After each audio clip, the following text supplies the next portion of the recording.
একটা বড় বিপদের হাত থেকে আল্লাহ আমার হেফাজত করছে।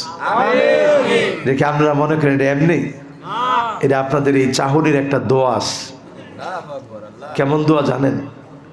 সেদিন একজন হুন্ডায় করে আমাকে একটুখানি নিয়ে গেল, বলতেছে হুজুর আপনার হুন্ডায় উঠাইলাম, এখানে আর গাড়িতে যাওয়ার সুযোগ নাই, তো হুজুর আমি ধন্য আপনারা উঠাইছি, তবে হুজুর দোয়া করি আল্লাহ যেন 1000 বছর আপনার হায়াত দেয়। আমি বললাম যে বেটা তুই যে দোয়া করছিস এটা যদি আল্লাহ দিয়ে ইলায় তো আমিও মুশকিলে পড়বো। এত জীবন যদি আল্লাহ হায়াত দিয়ে আল্লাহ এই সারা জীবন যদি দুনিয়াতে বাঁচি 1000 বছর তো উপায় নেই। পরে সে বলতেছে হুজুর আমার হায়াতটা দিয়া লাগ, আমার পরিবারের হায়াতটা দিয়া লাগ। আমি বলছি আল্লাহর কাছে তো এত অভাব নাই, আল্লাহর ভান্ডার ভর্তি, জোরে করে আল্লাহু আকবার। আল্লাহর কাছে আমরা বলি আল্লাহ যেন আমাদেরকে হায়াতে তয়্যিবা দান করে। এই যে আপনাদের ভালোবাসা, এই যে চোখের চাহনি, এটা একটা দোয়া। এই দোয়া যিনি কবুল করেন তিনি কি? আল্লাহ। এই জন্য আমার ভাইয়েরা এখান থেকে আজকে সচেতন হতে চাই, পরিবারগুলোকে সজাগ করতে চাই। বিশেষ করে দাবি নিয়ে আপনাদেরকে বলতে চাই, আল্লাহর হস্তে পরিবারকে বোঝানোর চেষ্টা করেন। আজকে ঘরে ঘরে তাকায় দেখেন সন্তানগুলা মানুষের মতো চলে না, সন্তানগুলা জাহান্নামের পথে চলে যাচ্ছে, আল্লাহর শত্রু হয়ে যাচ্ছে। বাপ হয়ে আপনার হয়রানি নাই, পেরেশানি নাই। আপনার 5000 টাকার লস সন্তান করে ফেললে আপনি বেহুশ হয়ে যান, সন্তানের গায়ে হাত তুলেন। কিন্তু আপনার সন্তান 5 ওয়াক্ত নামাজ ছেড়ে দিচ্ছে, আপনার সন্তান মদ খাচ্ছে, জিনা করছে, অবিচার করছে, ব্যভিচার করছে, আপনি কিছুই মনে করছেন না।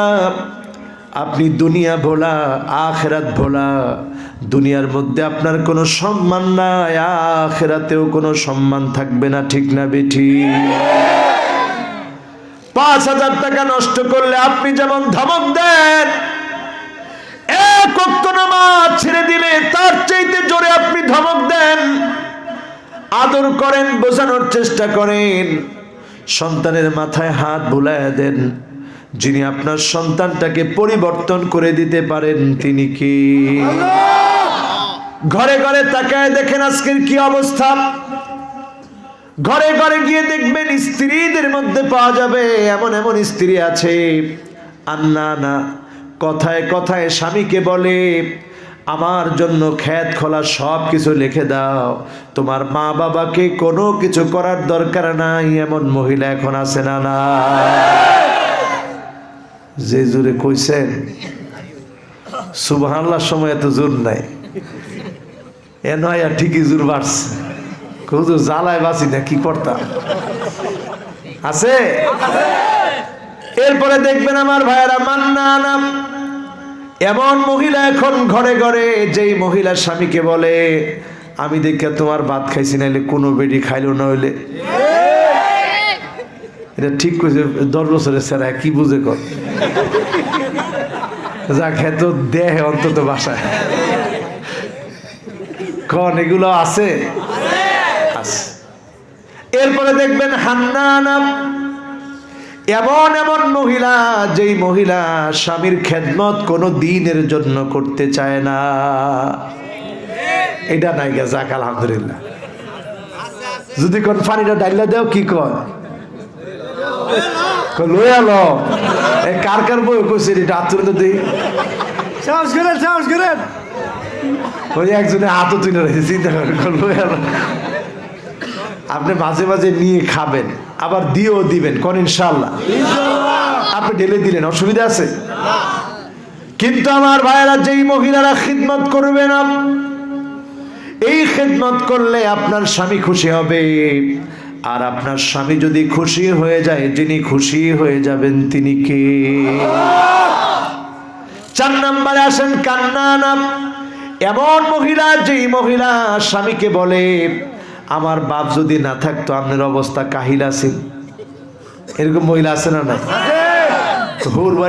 হোর বাড়ির ফিল সারাদিন ছায়া থাকুন, হে বাড়ি না থাকলে আপনার খাউন লাগলো নইলে। আছে? কয় নাম্বার? 4 নাম্বার।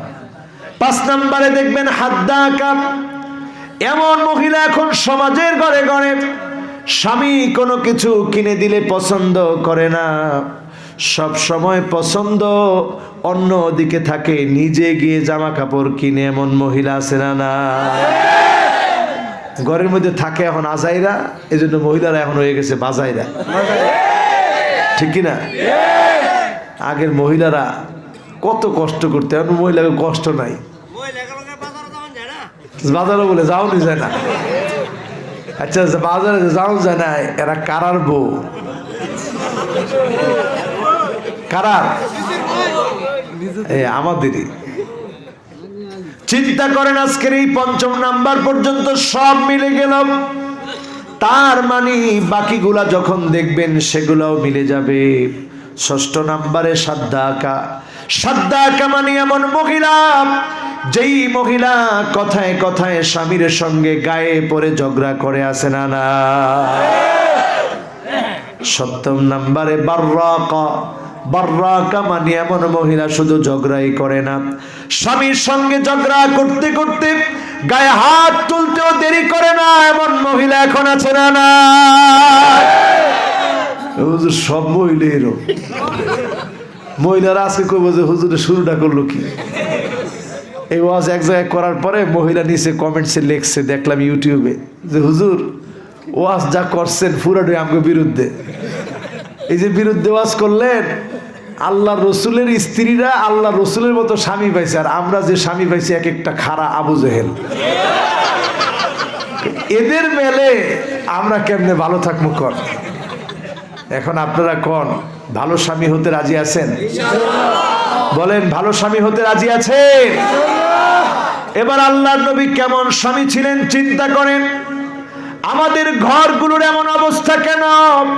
কাফেররা এতভাবে সফল হয়েছে কেন? কারণ আমরা বাহিরে ভালো থাকি, ঘরের ভিতরে এসে সবচাইতে খারাপ হয়ে যাই, ঠিক না বেটি? খাটের তলে ফাজুলটা থুয়ে দে, কাইলে ফাজুলটা দেখিস মাঝে মাঝে, তো বউ করতো না কি করবো কর, কাইলে ফাজুলটা দেখিস কর, নাউজুবিল্লাহ। অথচ আল্লাহর হাবিব মুহাম্মদ সাল্লাল্লাহু আলাইহি ওয়াসাল্লাম জিহাদের ময়দান থেকে আসার আগে স্ত্রীদের কাছে খবর পাঠিয়ে দিতেন আল্লাহর নবী আসতেছে। সবাই আল্লাহর নবীর অপেক্ষায় থাকতো কখন কার ঘরে আসবেন। আল্লাহর নবী স্ত্রীরা যেই পাত্রে খেত, আমার নবী সেই পাত্রে একই জায়গা থেকে ঠোঁট লাগিয়ে সেখান থেকে খেতেন। বলেন আল্লাহু আকবার। একই সাথে তিনি ভাত খেতেন, একই সাথে তিনি গোসল করতেন, আদর করে করে স্ত্রীদের নাম ধরে ধরে ডাকতেন, স্ত্রীদেরকে মাঝে মাঝে ঘুরতে নিয়ে বের হতেন। আসার পথে তিনি উহুদ পাহাড়টা দেখায় বলতেন, আয়েশা দেখো, জাবালুন ইউহিব্বুনা ওয়া নুহিব্বুহু, এই পাহাড়টা আমাদেরকে ভালোবাসে, আর এই পাহাড়টাকে আমি ভালোবাসি, আমরা এই পাহাড়টাকে ভালোবাসি। স্ত্রীদেরকে নিয়ে নিয়ে ঘুরতেন। ফাকান্নাসা রাসূলুল্লাহ সাল্লাল্লাহু আলাইহি ওয়াসাল্লাম, এত বড় বিশ্ব নবী হওয়া সত্ত্বেও তিনি নিজের ঘরে নিজে ঝাড়ু দিতেন। আল্লাহু আকবার। এত বড় বিশ্ব নবী হওয়া সত্ত্বেও নিজের জুতাটা নিজেই পরিষ্কার করতেন, নিজের কাপড় নিজে পরিষ্কার করতেন, স্ত্রীদের যত্ন নিতেন, খবর নিতেন। স্ত্রীদেরকে রাত্রিকালীন সময়ে আল্লাহর নবী তাহাজ্জুদের জন্য দণ্ডায়মান হয়ে যেতেন। আল্লাহর নবীর কান্নার আওয়াজে মাঝে মাঝে আম্মা জানের ঘুম ভেঙে যেত। তিনি দেখতেন জবানটাকে, যখন আল্লাহর নবীর জবানটার সামনে যখন আম্মা জান আয়েশার কানটাকে নিতেন, তিনি শুনতেন আল্লাহর নবী সিজদায় পড়ে পড়ে আল্লাহুম্মা উম্মতি, আল্লাহুম্মা উম্মতি বলে কাঁদতেছে। বলেন আল্লাহু আকবার। নবী কোন উম্মতের জন্য কাঁদলো? ওই উম্মতের জন্য কেঁদেছে মান আমানা বি ওয়া লাম ইয়ারানি, যে উম্মত ঈমান এনেছে জীবনে কোনোদিন নবীকে দেখে নাই, ওই উম্মতের জন্য নবীর হৃদয়ে মায়া, নবীর হৃদয়ে মহব্বত। যে উম্মত জীবনে কোনোদিন নবীকে দেখে নাই, আমরা জীবনে কোনোদিন নবীকে দেখি নাই, না দেখে নবীর উপর ঈমান এনেছি। তুবা সুম্মা তুবা সুম্মা তুবা, শাজারে তুবা নামক গাছের নিয়ামত আল্লাহর জান্নাতে তাদেরকে দেওয়া হবে। মান আমানা বি ওয়া লাম ইয়ারানি, যে লোকটা ঈমান আনলো, আল্লাহর নবীকে কোনোদিন দেখে নাই, না দেখে যে ঈমান এনেছে, শাজারে তুবা নামক গাছের নিয়ামত দিয়ে, জান্নাতে নিয়ামত দিয়ে ধন্য বানায় দিবেন আমার আল্লাহ। নিয়ামত কি আমরা চাই? কাফেরদের অনুসরণ করা যাবে? আজকের মাহফিলে যুবক কম না বেশি? দেখি নারায়ণগঞ্জের যুবকের অবস্থা কি। যাদের বয়স 15 থেকে 30, তোমরা একটু বলো তো আল্লাহু আকবার। 15 থেকে 30, দু একজন 50-60 বছরের হিলারা যোগ দিছে আর কি। কয় হুজুর আমরা বয়স হইলে কি হইব? যুবক বাপ আমরা। সব সময় বার্ধক্যকে বয়সের ফ্রেমে বেঁধে রাখা যায় না। হুজুর 60 বছর বয়স হয়েছে কিন্তু 15 বছর হচ্ছে কম না, এরকম লোক আছে না নাই? এবার 15 থেকে 30 যুবকরা আবার বলে আল্লাহু আকবার। মাশাআল্লাহ। এবার দি মুরব্বী কারা আছেন 30 থেকে উপরের দিকে, আপনারা কম তো আল্লাহু আকবার। আমার মনে হয় নির্দ্বিধায় জয়যুক্ত হয় নাই, জয়যুক্ত হয় নাই, জয়যুক্ত হয় নাই। মুরব্বীরা আবার বলেন তো আল্লাহু আকবার। এবার যুবকগণটা শুনেন, যুবকরা বলো আল্লাহু আকবার। মাশাআল্লাহ। চিন্তা করেন, যে যুবক শেষে কইছে সে চিন্তা করছে আওয়াজটা শেষে পৌঁছাক, কিন্তু আল্লাহ ইচ্ছা করলে তার আওয়াজটা সবচাইতে প্রথমে কবুল করে নিতে পারে। ঠিক না বেঠি? যারা এখানে বসছি সবাই মিলে আল্লাহকে একটা ডাক দিয়ে বলেন আল্লাহু আকবার। আল্লাহু আকবার। আমরা এখন সাইয়্যিদুল আইয়ামে আছি, সবচাইতে সেরা বার ইয়াউমুল জুমআহ। এই ইয়াউমুল জুমআতে বসে আজকে কি আমরা বলতে পারি কাফেরদের অনুসরণ আমরা করব না? পড়েন ইনশাআল্লাহ। আপনি যখন টাকটুর নিচে প্যান্ট পরেন, কাফেরদের অনুসরণ করলেন, অনুকরণ করলেন, আপনি হারাম কাজ করলেন। আপনি যখন লম্বা লম্বা চুল রাখেন, ডানে নাই বায়ে নাই পিছনের দিকে নাই, সামনের দিকে লম্বা লম্বা চুল, এমন চুল রাখা যুবকের সংখ্যা কম না বেশি? যুবকেরা কম না বেশি? লানাল্লাহুল কাযা, এই স্টাইলে যারা চুল কাটবে তাদের উপরে আল্লাহর লানত। তার মানে যারা এই স্টাইল ফলো করবে প্রতিনিয়ত আল্লাহর লানত আছে না? এ কয়জন যায় কই? ও হুজুরা সবাই যাইতেছে কেনা?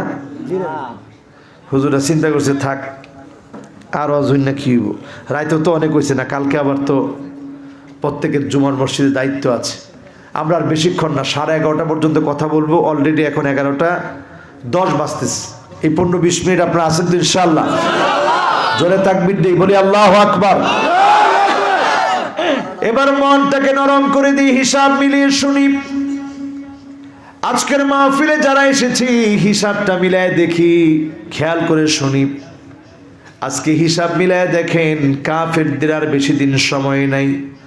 আবার পৃথিবীতে মুসলমানদের বিজয় হবে। যিনি বিজয় দিবেন তিনি কে?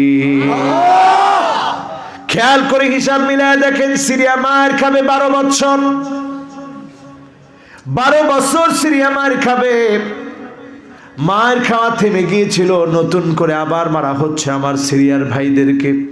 2011 সন থেকে শুরু হয়েছে, আজকে 2021, তার মানে 10 বছর চলছে সিরিয়ার মাজলুম অবস্থার। এই 10টা বছর পার হয়ে যাচ্ছে। ওই দিক দিয়ে খিলাফতের 100 বছর, খিলাফত পতনের 100 বছর পার হয়ে যাবে।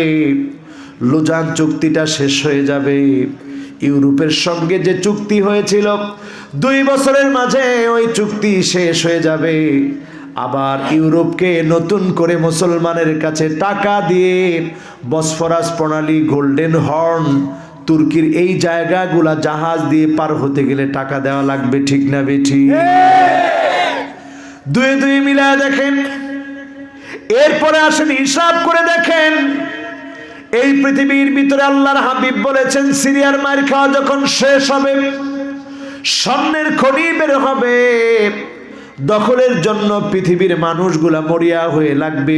ইয়াকতাতিলুনা বা'দুহুম বা'দা, এমন লড়াই শুরু হবে যেই লড়াইয়ের মধ্যে 9 জনের ভিতরে 7 জন মারা যাবে। আজকে এটা যদি আপনি হিসাব করেন, পৃথিবীর জনসংখ্যা যদি 700 কোটি হয়, এর মধ্যে যদি 500 কোটি মারা যায়, থাকে কয়শো কোটি? 200 কোটি যদি বাঁচে, সেইখান থেকে পরিস্থিতি এমন হবে অন্ধকার হয়ে যাবে পৃথিবী, কোনো আলো থাকবে না। 40 দিন এই পৃথিবীটা অন্ধকার থাকবে। এখনই দেখেন করোনাকালীন সময়ে গোটা দুনিয়ার মানুষ যেন বলছে রব্বানা কশিফ আন্নাল আযাব, ও আমার আল্লাহ, কবে আপনার এই আযাব আমাদের থেকে উঠে যাবে। লন্ডনের এক ভাই সেদিন দোয়া চেয়েছে, বলল হুজুর প্রতিদিন 2000 করে মানুষ লন্ডনে মারা যাচ্ছে, হসপিটালে কোনো সিট নাই, অ্যাম্বুলেন্স রাস্তায় দাঁড়িয়ে দাঁড়িয়ে চিকিৎসা দিচ্ছে। কবর খনন করার পরে এখন খনন করতে করতে আর কবরের জায়গা পাওয়া যায় না, কবর দেওয়ার মতো জায়গা নাই। লাশ 5 দিন 6 দিন 1 সপ্তাহ 10 দিন পর্যন্ত পড়ে থাকে, তারপরে দাফন করা হয়। এই অবস্থা শুরু হয়ে গেছে লন্ডনে। মানুষজন এখনই বলছে রব্বানা কশিফ আন্নাল আযাব, কবে আযাব উঠবে, কবে করোনা যাবে। এই যে অবস্থা, এই অবস্থার মধ্যেই নতুন আরো ভাইরাস এসেছে যেটা পানির সঙ্গে ঢুকে মস্তিষ্কে গিয়ে অ্যাটাক করে। এই যে নতুন নতুন আযাবগুলো আসছে, ভূমিকম্প হয়েছে সৌদি আরবে, ভূমিকম্প হয়েছে তুরস্কে, যেই দেশগুলোতে তেমন কখনো আমরা ভূমিকম্পের কথা শুনি নাই, ওই দেশগুলোতে ভূমিকম্প হচ্ছে। যেই দেশগুলোতে বৃষ্টির কথা আমরা শুনি নাই, সেই দেশগুলোতে ঘন ঘন বৃষ্টি হচ্ছে। এই আলামতগুলো বলে দিচ্ছে সামনের দিনগুলা কঠিন হবে, তারপরে যিনি মুসলমানদেরকে বিজয় দিবেন তিনি কে? এরপরে রমজান মাসে একটা বিকট আওয়াজ হবে। কোন রমজান নির্দিষ্ট করে বলা যাবে না। 15ই রমজানে কোন একটা বছরে বিকট একটা আওয়াজ হবে, যে আওয়াজের মধ্য দিয়ে 70,000 মানুষের কানের শক্তি শেষ হয়ে যাবে, 70,000 মানুষের চোখের পাওয়ার কমে যাবে, অন্ধ হয়ে যাবে, 70,000 মানুষ বোবা হয়ে যাবে। একমাত্র তারা বাঁচবে যারা সাজদায় পড়ে পড়ে আমার আল্লাহকে ডাকবে। এখন হিসাব মিলায় দেখেন, করোনা আসলো, একটু শিথিল আমার দেশে, এখন কয়জন লোক নামাজ পড়ে? অথচ আমার চোখে আমি দেখেছি, আমার মসজিদে জুমার নামাজ পড়াইতে গেছি, 10 জন মুসল্লির সামনে এই করোনাকালীন সময় কাউরে ঢুকতে দেয় নাই যখন অবস্থা খারাপ।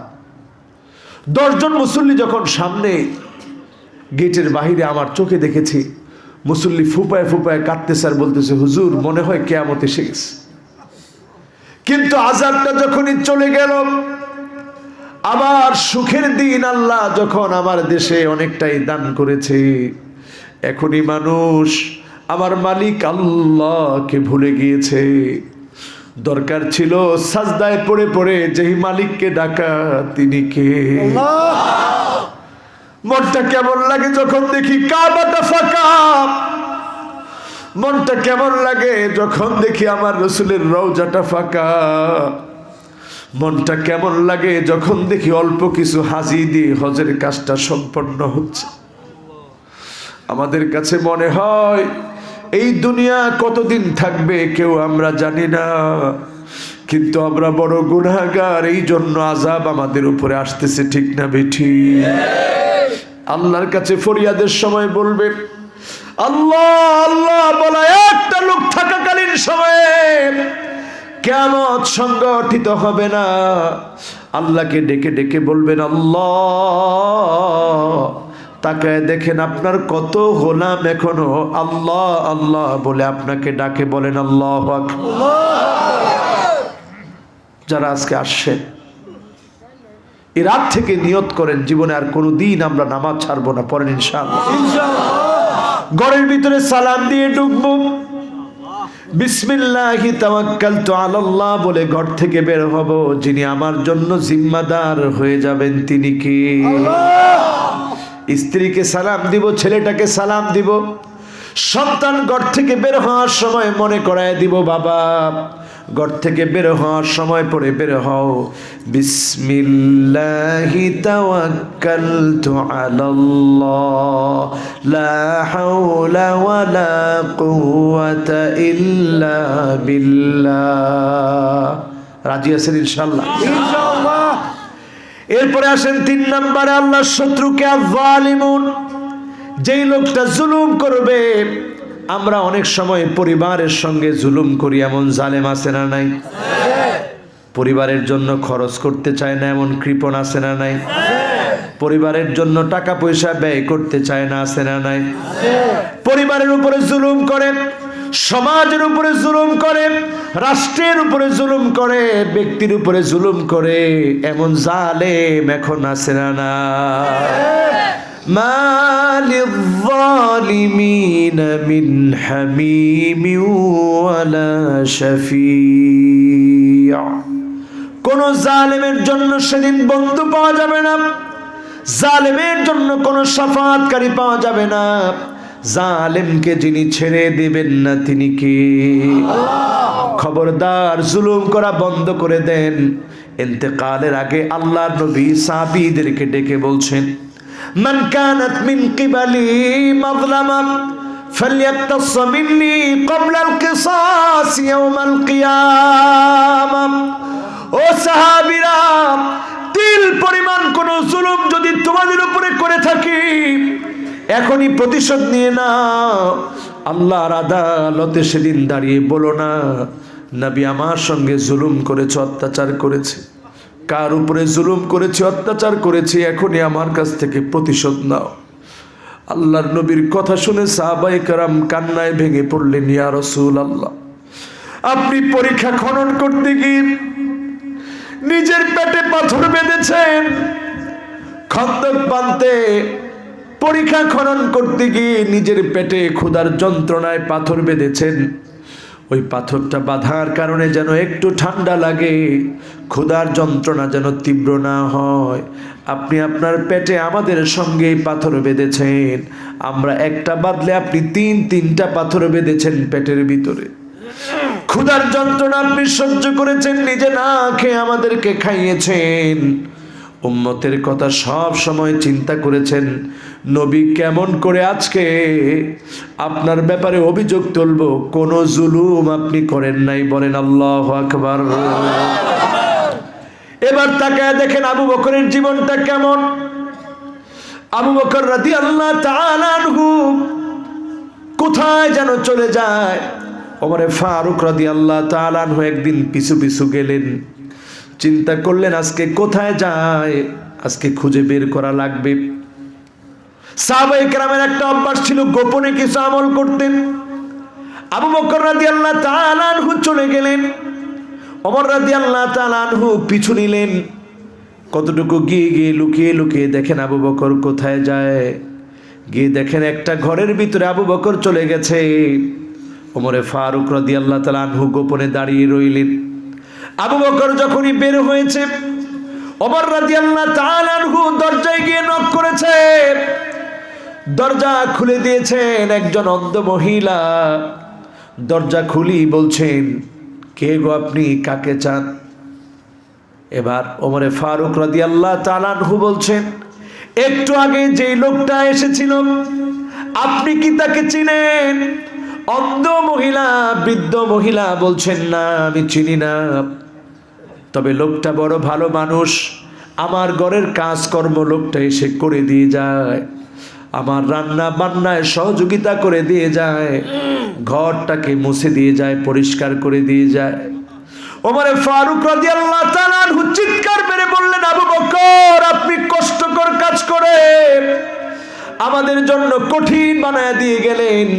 আবু বকর কেমন করে এত কষ্টকর কাজ আপনারা নিজের উপরে চাপায় নিলেন? এরপরেও আমাদের খলিফারা কোনো দিনের জন্য মানুষের উপরে জুলুম করে নাই, সকল কিছু জনগণের জন্য বিলিয়ে দিয়েছে। ঠিক না বেঠি? আজকের সমাজে যখন আপনি তাকাবেন দেখবেন জালেমের সংখ্যা অনেক বেশি। জালেম জুলুম করে মনে করে কোনোদিন শাস্তি পাবে না, জালেম বুঝেও না যখনই সময় হয় জালেমের পতনের, যেখান দিয়ে জালেমের পতন ঘটবে জালেম টেরও পায় না। ঠিক না বেঠি? ফেরাউন বুঝতে পারে নাই আজকে লোহিত সাগরের সামনে আমি শেষ হয়ে যাব। ফেরাউন মনে করেছিল নবী মুসা আলাইহিস সালামকে লোহিত সাগরের সামনে শেষ করে দিবে, বরং এখানে ফেরাউনকে শেষ করে দিবেন এই সিদ্ধান্ত কার? নমরুদ মনে করেছিল আগুন প্রজ্বলিত করে নবী ইব্রাহিম আলাইহিস সালামকে জ্বালিয়ে দিবেন। ওই প্রজ্বলিত আগুনকে যিনি পানি বানায় দিয়েছে, কাঠগুলোকে যিনি মাছ বানায় দিয়েছে, এই বছর আমি তুরস্কে গিয়ে নিজের চোখে দেখে এসেছি। বিরাট জায়গা, পুরা জায়গায় থই থই করা পানি, চৌবাচ্চার মতো পানি আর পানি। যেখানে নমরুদ অগ্নিকুণ্ড স্থাপন করেছিল, গোটা এরিয়াটার ভিতরে যিনি পানি দিয়ে আগুনকে রূপান্তরিত করে দিয়েছেন তিনি কি? যেই কাঠগুলো জ্বালিয়েছিল নমরুদ নবী ইব্রাহিম আলাইহিস সালামকে জ্বালিয়ে দেওয়ার জন্য, ওই কাঠের কয়লাগুলাকে যখন আল্লাহ অর্ডার করেছে মাছ হয়ে যা, ওই পানির সৌন্দর্য বর্ধনের নিদর্শন হয়ে আজ অবধি পানির ভিতরে ঘুরে বেড়ায়, কেউ ধরে না, কেউ খায় না, কেউ মারে না। বলেন আল্লাহু আকবার। নিদর্শন কার? বলেন কার? খবরদার, জালেমরা শিক্ষা নিতে হবে। এমন জালেম বাংলাদেশে দেখেছি আমরা। আলেমের গায়ে হাত দিয়েছে সেদিন চাঁদপুরে, আলেমকে যখন আঘাত করেছে, আলেমকে সে আঘাত করে নাই, আমার আল্লাহর আরশে আজিমের মধ্যে সে আঘাত করেছে। ঠিক না বেঠি? এই জন্য আল্লাহ ছাড় দিবে না। খবরদার, আইয়ুহাসাল মুরশিদ, যেই জনপদে আলেমদেরকে কষ্ট দেওয়া হয় বুঝতে হবে ওই জনপদের জন্য আল্লাহর আযাব নির্দিষ্ট হয়ে আছে। ঠিক না বেঠি? এই জন্য শিক্ষা নেওয়া লাগবে। আলেমদের সঙ্গে বেয়াদবিপূর্ণ আচরণ করা যাবে না। সব আলেম একরকম না। অনেক আলেম একাকিনী বৃত্তে আল্লাহর কাছে কাঁদে। দেখলে হয়তো পোশাকটা আপনার কাছে পছন্দ নাও হতে পারে, কিন্তু সেই মানুষটা যখন আল্লাহর কাছে হাত তুলে, সেই মানুষটা যখন আল্লাহর কাছে ফরিয়াদের জন্য হাতটা উঠায়, আল্লাহ তাকে কখনো শূন্য হাতে ফিরায় দেয় না। এমন আলেম আছে না নাই? এই জন্য খবরদার, আলেমদের বিরুদ্ধে আচরণ নামবেন না। আলেমদের বিরুদ্ধে কথা বললে যিনি ধ্বংস করে দিতে পারেন তিনি কি? এরপরে আসুন চতুর্থ নম্বরে, আল মুতাদুন, সীমা লঙ্ঘন যারা করবে। এখনকার সময়ে সীমা লঙ্ঘনকারী আছে না নাই? সীমা লঙ্ঘন করে ফেলে। কেমনে সীমা লঙ্ঘন করে? ইলহাকুদ দারার আলাল আখারিন, নিজের দোষ আরেকজনের কাঁধে চাপায় দেয়। আছে না নাই? টাকার জোরে, ক্ষমতার জোরে নিজের দোষ আরেকজনের কাঁধে যখন চাপায় দিলেন, নির্দোষ মানুষটা জেল খাটতেছে আপনার অপরাধে। আপনার কারণে নির্দোষ মানুষ জেলে। আপনি আল্লাহর শত্রু, আল্লাহর দুশমন, আল্লাহ নবীর শাফাত আপনি পাবেন না। এখন আপনি সিদ্ধান্ত নেন, শত্রু হবেন না বন্ধু হবেন। যদি বন্ধু হতে চান এই কাজগুলো ছেড়ে দেন। যিনি বন্ধু বানায় নেবেন তিনি কে? কয় নাম্বার? মাশাআল্লাহ, কয় নাম্বার? 5 নম্বরে আল মুফসিদুন, জমিনের মধ্যে যারা বিশৃঙ্খলা করে। আল্লাযীনা ইয়াসআউনা ফিল আরদি ফাসাদা, ফাসাদ করে বিশৃঙ্খলা জমিনের মধ্যে যারা করে। লিকাতলিন লিন্নাফস, অন্যায়ভাবে হত্যা করে। ওয়াজিনা, জিনা করে। ওয়া আকলি মালিল ইয়াতীম, ইয়াতীমের সম্পদ ভক্ষণ করে। ওয়া উকুকিল ওয়ালিদাইন, পিতামাতার সঙ্গে খারাপ আচরণ করে, এই কাজগুলা যারা করে আল্লাহর দুশমন তারা, শাস্তি তাদের হবে, ঠিক না বেঠিক? কষ্ট হচ্ছে না? কষ্ট হইতেছে না? উকুকিল ওয়ালিদাইন, চিন্তা করেন মা বাপ কি জিনিস সেদিন বুঝবেন যেদিন বিপদে পড়বেন, আর আরেকটা দিন বুঝবেন যেদিন মা বাপ দুনিয়াতে থাকবে না। যখনই আমার অ্যাক্সিডেন্টটা হলো, আমি ভয়ে ভয়ে রাত্রিকালীন সময় আব্বাকে জানাই নাই, দিনেও আব্বারে জানাই নাই। চিন্তা করছি আব্বা বুড়া মানুষ, বৃদ্ধ মানুষ, কষ্ট পাবে, মনটা দুর্বল হয়ে যাবে, জানানোর দরকার নাই। যখন আব্বাকে জানালাম, আব্বা একজন বড় আলেম, তিনি প্রথমেই বললেন وَلَنَبْلُوَنَّكُمْ بِشَيْءٍ مِّنَ الْخَوْفِ وَالْجُوعِ وَنَقْصٍ مِّنَ الْأَمْوَالِ وَالْأَنفُسِ وَالثَّمَرَاتِ وَبَشِّرِ الصَّابِرِينَ। আব্বা বললেন বাজার টেনশন করার দরকার নাই, আল্লাহ তোমার কলিজার টুকরা সন্তানটারে সুস্থ রাখছে। গাড়ি একটা গেলে আরেকটা পাওয়া যাবে, সম্পদ নষ্ট হলে সম্পদ পাওয়া যাবে, কিন্তু আমার ছেলে সুস্থ আছে, এটাই তো আল্লাহর বড় নেয়ামত। আল্লাহ তো সবসময় সুখে রাখবে না, মাঝে মাঝে একটু একটু পরীক্ষা দিয়ে দুঃখ দিবে, কষ্ট দিবে, এর মাধ্যমে তোমাদের গুনাহ আল্লাহ মাফ করে দিবে। জোরে বলেন সুবহানাল্লাহ। আমি হিসাব মিলায় চিন্তা করলাম, এর নাম বাপ। যখনই মানুষ বিপদে পড়ে, বাপকে যখন ফোন দেয়, বাবা সান্ত্বনাপূর্ণ কথা বলে, আর এই সান্ত্বনাপূর্ণ কথা সন্তান ততদিন পায় যতদিন মা বাপ দুনিয়াতে জীবিত থাকে, ঠিক না বেঠিক? আপনাকে যেই মায়ের ছোট্ট পেটের ভিতরে জায়গা দিয়েছে, আপনার এত বড় বাড়ি, এত বড় জায়গা, এত বড় ফ্ল্যাট, এত বড় বাসা, এই বাসার ভিতরে আপনি মাকে জায়গা দিতে পারেন নাই। আপনার মতো হতভাগা আর কে হতে পারে? আপনাকে ছোট্ট বেলায় বা মা জায়গা দিয়েছে। এই যে দেখেন আজকে একজন এখনো তার সন্তানটাকে কাঁধে করে নিয়ে যাচ্ছে, এই বাবার কাঁধটা সন্তানের জন্য আপন বলে সন্তান ঘুমিয়ে পড়েছে, কিন্তু কয়দিন আপনি আপনার বাবার জন্য এমন একটা জায়গা করে দিতে পারবেন? কয়দিন আপনি আপনার বাবাকে এই সুখটা দিতে পারবেন? কয়দিন আপনি বাবার স্বপ্ন পূরণ করতে পারবেন? আর আপনি যখনই বলতেন আব্বা একটা নতুন জামা কিনে দিন, আপনার বাবা সিরা জামা পরে হলেও সন্তানের নতুন জামা কিনে দিতে দেরি করতো না, ঠিক না বেঠিক? এর নাম বাপ। এই বাবার সঙ্গে যারা খারাপ আচরণ করে, অন্যায়ভাবে যারা মানুষ মারে, জেনা ব্যভিচার যারা করে, সুদ খায়, ঘুষ খায়, এরা মুফসিদ, ফাসাদ সৃষ্টিকারী, এই মানুষগুলাকে যিনি ভালোবাসেন না তিনি কে? আল্লাহ। এরপরে আমার ভাইয়েরা, আল খাইনুন কয় নাম্বার? 6 নাম্বার। মাশাআল্লাহ, আলহামদুলিল্লাহ, আপনাদের মনোযোগ পুরোপুরি ঠিক আছে। 5 নাম্বার গেছে। কয় নাম্বার? আল খাইনুন, খেয়ানতকারী যারা, খেয়ানতকারীকে যিনি পছন্দ করেন না তিনি কে? খবরদার, আপনার কাছে আমানত দেওয়া হয়েছে, আপনি খেয়ানত করবেন না। মুনাফিকের চরিত্র এটি, কথা বললে মিথ্যা বলবে, ওয়াইদা ওয়াদা খালাফা, ওয়াদা করলে খেলাফ করবে, ওয়াইদা তুমিনা খানা, যখন আমানত রাখা হবে খেয়ানত করবে।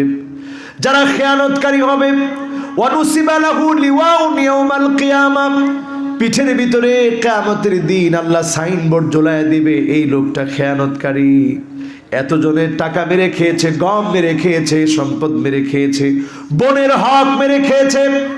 আছে না? এটা আমাদের দেশে মনে করে বোনের হক দেওয়ার দরকার নেই, বোনেরা হক দিয়া করবো কি, বেডি মানুষ। আর কয়জন মনে করে কি কথা উড়াইও দিস, কি উড়াই দিছে, বোনেরা হক নিলে এরা ফুরি নিফুরি হয়ে জায়গা,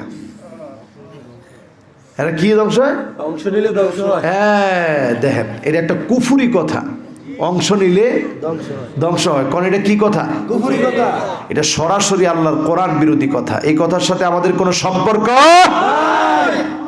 এরপরে আসেন আমার ভাইয়েরা, আল্লাহর শত্রু কারা? সপ্তম নম্বরে আল্লাহর শত্রু হলো আল ফারিহুন, যারা মুসলমানদের বিজয় দেখলে যাদের মনগুলা কালো হয়ে যায়, ইসলামের বিজয় দেখলে যাদের মন কালো হয়ে যায়, মসজিদ দেখলে যারা কটূক্তি করে, মাদ্রাসা দেখলে যারা কটূক্তি করে, এমন লোক এখন আছে না? না, সুযোগ পাইলেই কয় এই রেলের জায়গা দখল করে মসজিদ বানাইছেন কি লিগা? এই হুজুররা মানুষের কাছে উড়ে মাহফিল করুন দরকার কি, মাদ্রাসা করুন দরকার কি? এমন লোক আছে না? নাই। তোমাদেরকে যেই জায়গা গভর্নমেন্ট দিচ্ছে ওই জায়গায় সরকারি দায়িত্ব নিয়ে মসজিদ মাদ্রাসা করে দেওয়া দরকার ছিল, ঠিক না বেঠিক? তোমরা দেশের জন্য, মানুষকে ভালো বানানোর জন্য যা করতেছ, আলেম ওলামা না থাকলে, যেই ছেলেগুলো আলেম ওলামাদের কাছে এসে যে ইয়েতিমগুলো আশ্রয় পাচ্ছে, এরা আশ্রয় না পেলে কমলাপুরের টুকাই হতো, দেশের জন্য একটা সন্ত্রাসী হতো, দেশের জন্য হুমকি হয়ে দাঁড়াতো, ঠিক না বেঠিক? এই সন্তানগুলাকে তোমরা স্থান দাও নাই। মাদ্রাসা, আলেম ওলামা, আমাদের প্রবাসী ভাইরা, দেশের সর্বস্তরের জনগণ, যে মানুষের হৃদয়ে আল্লাহর মহব্বত আছে, তারাই কিন্তু মাদ্রাসা মসজিদে দান করে, ঠিক না বেঠিক? যারা মসজিদ মাদ্রাসা নিয়ে কটূক্তি করে, খবর নিয়ে দেখবেন তার সঙ্গে তার স্ত্রীর সম্পর্ক ভালো নাই, মা বাবার সম্পর্ক ভালো নাই।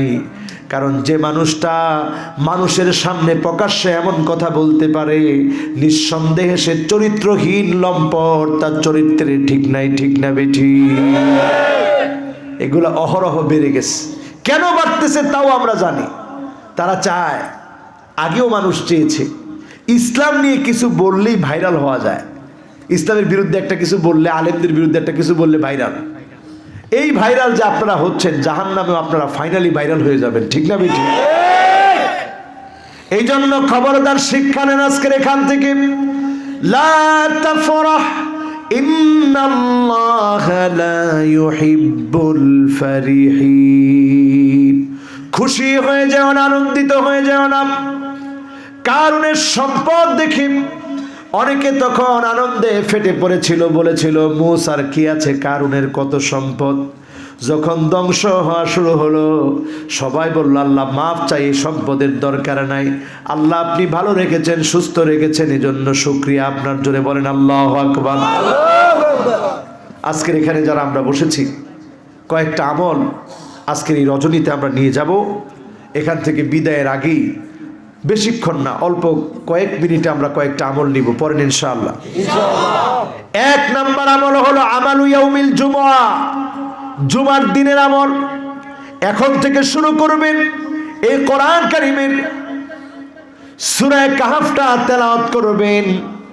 সূরা কাহফ যদি আজকে কেউ তেলাওয়াত করে ফেলেন, এই তেলাওয়াতের পর একটা সপ্তাহের জন্য, তার জন্য যিনি আলোকিত সপ্তাহ দান করবেন তিনি কে? পড়তে রাজি আছেন? ইনশাআল্লাহ। আযা লাহু মিনান নূরি মা বাইনাল জুমআতাইন। এক জুমা থেকে আরেক জুমা পর্যন্ত আল্লাহ রাব্বুল আলামিন আলোকিত নূরানি আপনার জন্য বানায় দিবেন। বলেন আল্লাহু আকবার। এজন্য আমার ভাইয়েরা, জুমার দিনে আগে আগে জাগ্রত হবেন, দ্রুত মসজিদে যাবেন। মসজিদে যাওয়ার সময় চিন্তা করে যাবেন, ফাহুয়া হাযুহু, আল্লাহ মসজিদে যাচ্ছি, মসজিদে যাওয়ার সময় তুমি দোয়া কবুল করো। আল্লাহ মসজিদে যারা যায় তার মনের আশা তো তুমি পুরা করো। মান গাদা ওরাহা আদাল্লাহু লাহু ফিল জান্নাতি নুজুলা। যে লোকটা প্রত্যেক ওয়াক্তে নামাজের দিকে যায়, তার জন্য তো আল্লাহ আপনি জান্নাতে বাড়ি বানান। আজকে বের হলাম, আপনার জান্নাতের মেহমান বানায় নিয়েন, যিনি কবুল করে ফেলবে তিনি কি? ফজরের নামাজটা পড়লেন জামাতে, ঘরের মধ্যে আসলেন, আপনি সূরা কাহফটা তেলাওয়াত করে ফেললেন, প্রয়োজনীয় আমল করলেন, এরপরে আপনি গোসল করলেন। গোসল করে সুন্দর জামাটা পরে যখন আপনি বের হয়ে যাবেন, আপনি যখন মসজিদে যাবেন, পায়ে হেঁটে হেঁটে যাওয়ার চেষ্টা করেন। সুম্মা দানা মিনাল ইমাম, ইমামের সামনে গিয়ে বসার চেষ্টা করেন, ইমামের কথাগুলা শোনার চেষ্টা করেন। ওয়ালাম ইয়ালগু, বিশৃঙ্খলা করা যাবে না। চুপচাপ গিয়ে যখন ইমামের কথাগুলা শুনবেন, আল্লাহর কসম, বিশ্ব নবীর শুভ সংবাদ হলো, ওই যে আপনি ইমামের কথাগুলা শুনতে গেলেন, পায়ে হেঁটে গেলেন, সুন্দর জামা পরে গেলেন, গোসল করে গেলেন, আপনার জন্য শুভ সংবাদ হলো বিকুল্লি খুতওয়াতিন, প্রত্যেকটা পদাঙ্ক যখন মসজিদের দিকে দিয়েছেন, প্রত্যেকটা পা ফেলার কারণে প্রতি কদমে কদমে যিনি 1 বছরের তাহাজ্জুদের সমান সওয়াব, 1 বছরের নফল রোজা রাখার সমান সওয়াব যিনি দান করে দিবেন, তিনি কে? কত বড় সওয়াব চিন্তা করেন। 200 কদম যদি আপনি হেঁটে যান, 200 বছরের ইবাদতের সওয়াব যিনি দান করে দিবেন, তিনি কে?